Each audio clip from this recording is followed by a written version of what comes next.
Hello and welcome friends, और आप सभी का एक बार फिर से स्वागत है मेरे एक चैनल पर। और फ्रेंड्स, आज की इस वीडियो में हम बात करेंगे सैमसंग के इंटरनेट स्पीड मीटर के बारे में। यहाँ पर आप देखो यार, फिंगरप्रिंट कितना बढ़िया काम कर रहा है। फिंगरप्रिंट एंड टैप करा, अनलॉक्ड।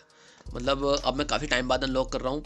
रखा हुआ था मेरा स्मार्टफोन कई दिनों से, उसके बाद में भी काफ़ी बढ़िया वर्क कर रहा है। अगर आपको जानना है कि मैंने कैसे इंप्रूव करा है तो यहाँ पर आई बटन में मैं वीडियो डाल दूँगा, वहाँ से आप जाकर के उस वीडियो को देख लेना कि आप कैसे जो अपना फिंगरप्रिंट स्कैनर है उसको स्पीड को इम्प्रूव कैसे कर सकते हैं। सो आज की इस वीडियो में हम बात करेंगे यहाँ पर कि आप किस तरीके से जो इंटरनेट स्पीड मीटर होता है लाइक दिस वन, ये आप किस तरीके से अपने डिवाइस के अंदर इंस्टॉल कर सकते हैं।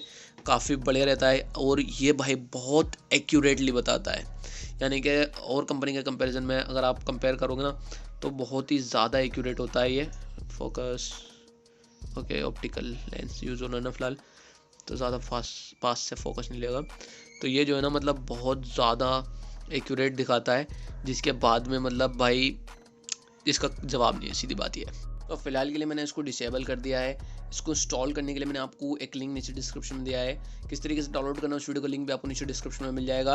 आप सबसे पहले उस फाइल को डाउनलोड कर लेना। बहुत ही छोटी सी फाइल है, यहाँ पर मैं आपको दिखाता हूँ। तो ये रही वो 819 KB की फ़ाइल है, काफ़ी छोटी है। बहुत जल्दी आपकी जो फाइल है डाउनलोड हो जाएगी।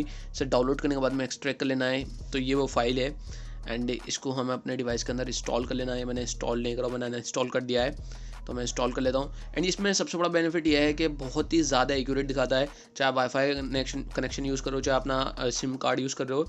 मैं आपको लाइव भी दिखा दूँगा, मैंने आई थिंक पिछली वीडियो में दिखाया भी था, उसमें दूसरी एप्लीकेशन के बारे में बताया, बट उसमें काफ़ी यूज़र्स को प्रॉब्लम आ रही है। मतलब अपलोडिंग स्पीड के बाद नहीं दिखा रहा, बट ये जो है आपकी अपलोडिंग स्पीड हमेशा दिखाएगा। तो इस एप्लीकेशन को हम ऑन कर लेते हैं। ये वो हमारी एप्लीकेशन है। ओपन करते ही ये जो हमारा नोटिफिकेशन पैनल पर आप देखोगे स्पीड मीटर आ चुका है। एंड यहाँ पर काफ़ी सारे ऑप्शंस भी देखने को मिल जाते हैं जिसको कि हम कस्टमाइज़ कर सकते हैं। मैं आपको रिकमेंड करूँगा कि आप इसमें कुछ नहीं छेड़ें, क्योंकि इसमें ऑलरेडी सारी चीज़ें सब सेट होती हैं। एंड यहाँ पर हमें दो ऑप्शन देखने को मिल जाते हैं कि अपलोडिंग का, एक है डाउनलोडिंग का। कोई भी फाइल अगर आप डाउनलोड करो तो जो डाउनलोडिंग स्पीड है ये ज़्यादा आएगी। अगर आप यूट्यूब पे कोई वीडियो अपलोड करो या फिर कहीं पे अपना फोटो पिक्चर वगैरह अपलोड करो तो वहाँ पर अपलोडिंग स्पीड ये दिखागा।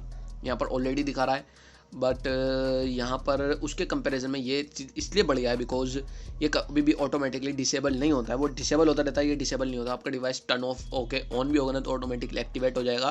तो ये इसकी कुछ खासियत है। सो होपफुली आपको ये वीडियो पसंद आएगी। वीडियो अच्छी लगती है लाइक कर देना, शेयर कर देना, चैनल पर ना तो सब्सक्राइब कर दो। मिलता हूँ आपसे किसी ऐसी अगली इंटरेस्टिंग वीडियो में। See you in my next video, signing out.